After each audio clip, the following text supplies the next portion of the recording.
Dalam hadis sebut siapa-siapa salawat dekat Nabi 1000 kali sehari, Allahumma shalli ala sayyidina Muhammad, Allah tunaikan 1000 hajat dia. Tak mau. Hajat kita banyak kan?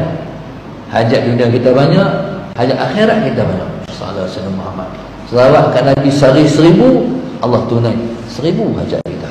Sebab itu orang yang banyak selawat hidupnya mudah. Nak tahu mudah tak mudah, buat. Daripada malam ni, esok mula buat, kekal 40 hari kita selawat 1000 kali masalah Sayyidina Muhammad. Lepas tu tengok nega macam mana, anak-anak macam mana, hidup macam mana, semua mudah. Ini berkat selawat masalah Sayyidina. Dan selawat ni akan mendapatkan, menjadikan seseorang tu karamah demi karamah dia peroleh. Benda ni benda tak boleh, dia tak faham dengan cerita, dia faham dengan buat.